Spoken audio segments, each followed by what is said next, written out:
à vous d'être là.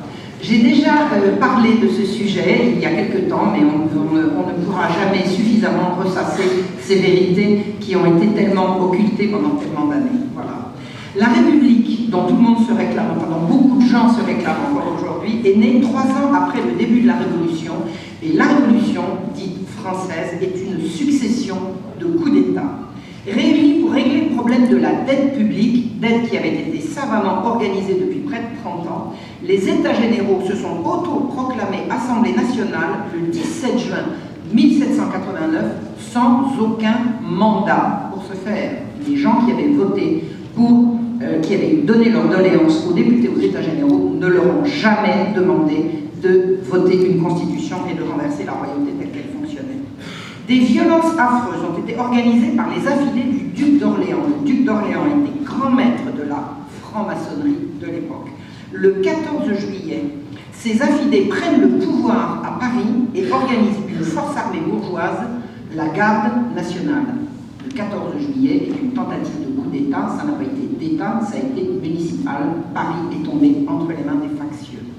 Le 5 et 6 octobre 1789, second coup d'État, de l'Assemblée constituante, donc l'Assemblée des États généraux s'était autoproclamée Assemblée constituante, donc second coup d'État de cette Assemblée constituante qui ramène le roi à Paris. Il est privé du droit de participer à la confection des lois, alors que c'était sa raison d'être. Et le roi n'est plus le roi, a-t-on demandé au peuple français ce qu'il en pensait? Évidemment que non. En août 1791 sont organisées des élections à l'Assemblée législative et à ces élections, seuls les possédants votent. Il fallait avoir un certain revenu et une certaine imposition pour pouvoir voter. Vous voyez bien que la majorité du peuple français a été d'emblée exclue de cette révolution. Le 20 avril 1792, presque 3 ans ont passé, alors que tout le bassin parisien est en état d'insurrection contre la cherté des vivres et l'interdiction de fixer le prix du pain. Cette fixation du prix du pain s'appelait la taxation, donc il est interdit de taxer le blé, et tout le bassin parisien est en état d'insurrection. L'Assemblée, à ce moment-là, déclare la guerre à l'Autriche-Hongrie. Le roi n'a plus aucun pouvoir, le peuple est donc sans défense. À Étampes, en mars 1792, la foule en furie piétine à mort le maire Jacques Simonot, qui avait donné l'ordre de tirer sur le peuple qui exigeait la taxation. La taxation du blé était la façon pour les rois, enfin pour la France, mais pour les rois qui se sont succédés, de s'assurer que les marchands n'allaient pas affamer le peuple. La Révolution interdit la taxation et le maire Simonot a fait tirer sur la foule qui réclamait la taxation. Alors je vous donne en avant-première le sujet d'un prochain livre. La troupe a refusé de tirer sur la foule et c'est le maire qui a été piétiné par la dite foule. Jacques Simonot sera le premier martyr de la liberté. La liberté, c'est la liberté du commerce, la liberté de s'enrichir, qui est la raison d'être de cette révolution bourgeoise et commerçante. La mobilisation aux frontières calmera les séditieux. L'Assemblée a voulu faire signer au roi un décret de déportation des prêtres réfractaires. Qu'est-ce qu'un prêtre réfractaire? C'est un prêtre qui, en conscience, ne veut pas signer sa soumission au pouvoir civil et à l'économie de marché. Parce que c'est ça, la Constitution. La Constitution constitutionnalise l'économie de marché et on demande aux prêtres de se soumettre à cette Constitution et les prêtres refusent en conscience. Le roi a le droit de refuser de signer cet acte de déportation et ce droit, il en use. C'est donc un tyran. C'est donc un tyran. Et un assaut violent et terrible est lancé le 20 juin 1792 contre le château des Tuileries. Imagine-t-on que le roi, grand benet comme on le présente dans l'histoire, s'est laissé faire? Pas du tout, pas du tout. Écoutez ce qu'il a écrit au lendemain de cette sédition terrible. Le roi n'a opposé aux menaces et aux insultes des factieux que sa conscience et son amour pour le bien public. Le roi ignore quel sera le terme où ils voudront s'arrêter. Mais il a besoin de dire à la nation française que la violence, à quelque excès qu'on veuille la porter, ne lui arrachera jamais un consentement à tout ce qu'il croira contraire à l'intérêt public. Comme représentant héréditaire de la nation française, il a des devoirs sévères à remplir, et s'il peut faire le sacrifice de son repos, il ne fera jamais le sacrifice de ses devoirs. Dans l'état de crise où elle se trouve, le roi donnera jusqu'au dernier moment à toutes les autorités constituées l'exemple du courage et de la fermeté. En conséquence, il ordonne à tous les corps administratifs et municipalités de veiller à la sûreté des personnes et des propriétés.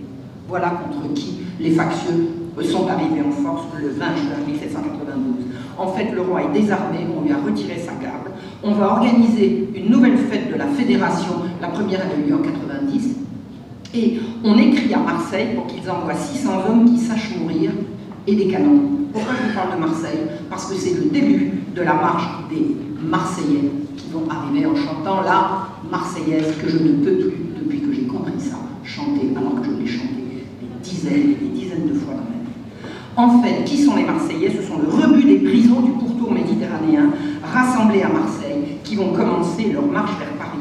À Paris, un député marseillais monte à la tribune. Il dit que ce sont des spadassins, des suppôts de mauvais lieu, que tout a été trouvé bon. Les véritables Marseillais, ils sont en petit nombre. Les véritables Marseillais de la garde nationale sont partis aux frontières puisque la guerre est déclarée.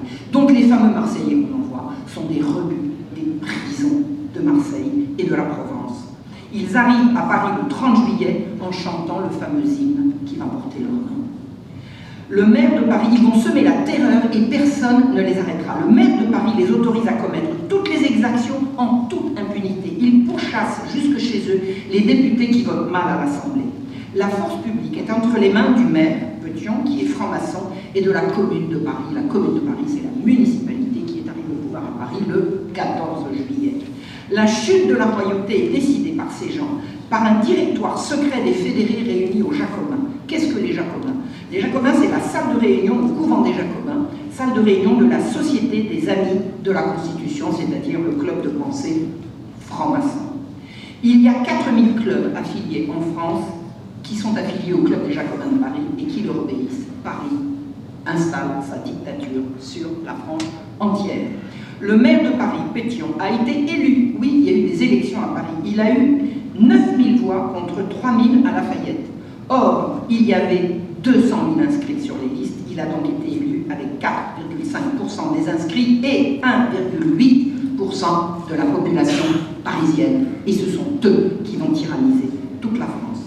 Le 30 juillet arrive à la connaissance du public le manifeste de Brunswick qui menace les Parisiens. En fait, qui est Brunswick? C'est un franc-maçon allié des francs-maçons jacobins qu'il sert par sa menace. Le roi n'est pas au courant et on l'accuse d'en être à l'origine. Voilà ce qu'écrit Louis XVI. Il circule depuis quelques jours un écrit intitulé « Déclaration du duc de Brunswick, commandant des armées combinées de leur majesté l'empereur et le roi de Prusse ». Cet écrit ne présente aucun des caractères qui pourraient en garantir l'authenticité. Il n'a été envoyé par aucun de mes ministres dans les diverses cours d'Allemagne qui avoisinent le plus nos frontières. Ceux qui savent ce que valent à mes yeux le sang et la fortune du peuple croiront à mes incertitudes et à mes chagrins. On fait croire que le manifeste a été écrit sur ordre de Louis XVI, ce qui est faux, il n'est même pas au courant, alors qu'il est avéré que le duc de Brunswick était de connivence avec les Jacobins. Merci. Depuis le roi écrit le 31 juillet. Depuis plusieurs jours, la tranquillité publique est troublée dans la capitale et des actes de violence s'y répètent avec une scandaleuse impunité. Ça vous rappelle quelque chose? On est en train de préparer ça en France. On laisse des bons ariens qu'on a armés semer la terreur et ensuite on prendra les grands moyens. C'est ce qui se prépare. Hier en particulier, dit le roi, pendant toute la journée, des vexations sans nombre ont été commises, les propriétés, les personnes, rien n'a été respecté. Des citoyens ont été arrêtés dans leur route, plusieurs ont été insultés, quelques-uns même ont été victimes des coups qui ont été portés dans les Champs-Élysées, et par un attentat à la liberté individuelle plus inconcevable encore, 2 citoyens ont été constitués prisonniers par les Marseillais et détenus en charte privée dans cette même ville où les détentions arbitraires ont été justement placées au nombre des crimes que notre législation punit le plus sévèrement. Le roi n'a plus aucun pouvoir pour arrêter ces horreurs. Le 3 août, le maire Pétion annonce à l'Assemblée, de la part de la commune, donc nouveau gouvernement de Paris, donc de la France, qu'il veut que le duc d'Orléans prenne la place du roi. On veut remplacer Louis XVI. Pas remplacer, pas instaurer une république, ces gens veulent remplacer Louis XVI par son cousin, le duc d'Orléans, grand franc-maçon devant l'Éternel. Le 9 août au soir, Danton fait donner 100 cartouches au bataillon marseillais et refuse de donner des cartouches à la garde nationale. À 1h du matin, on fait sonner le tocsin. La commune du 14 juillet est remplacée par une commune insurrectionnelle. Celle-ci convoque le commandant de la garde nationale et le massacre. Il est remplacé par un brasseur nommé Santerre. À 8h du matin, le 10 août, la famille royale se réfugie à l'Assemblée nationale. L'assaut du château est lancé, c'est un déchaînement d'atrocités indicibles. Des hommes, des femmes et même des enfants vont être massacrés, brûlés vifs, mutilés et même mangés. On boit du sang d'hommes encore palpitant, on massacre jusqu'aux chiens. Au son des hurlements des victimes de l'assaut, l'Assemblée législative croit être arrivée au terme de son projet, gouverner la France avec un roi potiche. Une convention nationale est convoquée pour une nouvelle constituante. On prépare en fait l'arrivée du duc d'Orléans. C'est un changement de dynastie, mais pas encore un renversement de la royauté. Nous ne sommes pas encore en République. Franc-maçon, cousin du roi, un des organisateurs de la Révolution depuis le début et encore avant. Voilà ce qu'est le duc d'Orléans. En fait, la commune de Paris, la commune insurrectionnelle, vient à l'Assemblée législative pour donner ses ordres. Elle renverse la royauté et la famille royale est mise dans la prison du Temple. L'Assemblée nationale obéit. Début de la dictature de la commune. Marat, Jean-Paul Marat, en est le journaliste officiel. Le 10 août au soir, la commune ferme les portes de Paris. Et elle annonce à l'Assemblée le 11 au matin que la sortie de la ville est provisoirement interdite. L'Assemblée approuve la fermeture de Paris et spécifie que dans les circonstances qui intéressent le corps législatif, les passeports ne pourront être délivrés par les commissaires de la commune de Paris que sur un certificat du comité de surveillance signé par au moins 6 membres. C'est-à-dire que pour rentrer chez eux, les députés doivent demander la permission à la commune qui a pris le pouvoir par le meurtre. Le 12, la commune ferme tous les journaux. Marat en récupère les presses et les caractères pour son journal. Pourquoi se gêner ? Le 17 août est institué un tribunal criminel par élection des juges. C'est démocratique. On va élire les juges. Robespierre est élu. Il ne siégera pas, il fera autre chose. Le 24 août, les premières têtes commencent à rouler. Ce sont les témoins à décharge du roi pour le procès qui se prépare. Le 22 août commence la préparation de massacres. On recrute des citoyens nécessiteux propres à porter les armes et on leur alloue un salaire. Partout où il y a beaucoup de chômage, des gens intentionnés de cette manière peuvent parfaitement organiser le chaos. On va chercher les chômeurs, on les arme et on leur donne le droit de tout faire. C'est ce qui va se passer. Et il est décrété que tous les citoyens absents de chez eux doivent y rentrer, que toutes les maisons doivent être éclairées toute la nuit et que ça se voit des fenêtres. Les visites domiciliaires sont annoncées dans chaque quartier. Toutes les voitures doivent être remisées à 10 heures. Le lendemain matin, le 30, les prisons parisiennes sont bondées. Le Conseil général de la commune décrète, il est arrêté que les sections seront chargées d'examiner et de juger sous leur responsabilité les citoyens arrêtés cette nuit. Dimanche 2 septembre au matin, on ferme les barrières de la ville, on réquisitionne les chevaux et on fait donner le canon d'alarme. Les prisons sont bondées de toutes les personnes arrêtées, non pas depuis la veille au soir, non pas depuis 3 jours, mais depuis le 10, et ça n'a pas arrêté. On fait sortir ceux qu'on veut protéger, par exemple le cher Marat sauve un ami qui avait volé 100 000 livres le 10 août. Sauver un voleur. Vous savez ce que c'est 100 000 livres? C'est l'équivalent de 3 millions d'euros aujourd'hui. À 14h30, on commence par massacrer des prêtres et le soir, on massacre les droits communs au Châtelet. On massacre à coups de sabre, de piques, de masses, des centaines de gens désarmés. C'est une furie, une sauvagerie sans nom. Ça durera 5 jours. Le sang s'écoule dans les rues. Les mêmes scènes de barbarie et de cannibalisme et d'outrage se répètent. À Bicêtre, qui fait partie de l'hôpital général, on massacre 33 enfants dont on fait un tas. À la Salpêtrière, on libère les jeunes filles jolies, on les retrouvera à la sortie, et on viole toutes les petites filles d'un dortoir. Ensuite, on fait sortir les prisonnières une à une et on les massacre. Je n'ai pas le chiffre du massacre des prisonnières, ce sont les massacreurs qui décidaient en fonction de ce qu'ils trouvaient comme raison de les avoir enfermées. Les autorités de la Salpêtrière n'auront de cesse pendant toute la journée d'appeler la commune de Paris pour demander de l'aide. Il ne recevra aucune réponse. La commune lance un appel au meurtre généralisé dans tout le pays pour faire la même chose dans 4 coins de la France au nom du droit des peuples à se venger. On accuse les victimes, ceux qu'on vient de massacrer, qu'on est en train de massacrer, d'avoir voulu égorger le peuple. Tous les appels à faire cesser le massacre seront vains. Il faut que la justice dite populaire se fasse. 1500 innocents vont être abominablement hachés vivants. Robespierre dira que c'est un mouvement populaire, je le cite. Nous n'avons point failli, j'en jure, par le trône renversé et par la République qui s'élève. Ce sont ses références. Pour Marat, on a délivré Paris d'autant d'ennemis de la République. Qui de vous, messieurs, eût osé me faire un crime d'avoir appelé sur les têtes coupables des scélérats la hache des vengeances populaires? Bilan, 5 jours de massacre perpétrés par 200 assassins dans 9 prisons, alors que 50 000 gardes nationaux pouvaient les arrêter si on leur a donné l'ordre qu'on ne leur a jamais donné. On a retrouvé les factures, les procès-verbaux des sections, les massacreurs ont tous été rémunérés et on a leur signature sur les quittances. Ainsi est née la République. On a convoqué la Convention, c'est une nouvelle assemblée constituante dont je vous ai parlé, avec un nom bien franc-maçon, un convention, ça n'existait pas dans le vocabulaire courant en France. Dès le 10 août, on l'avait convoqué.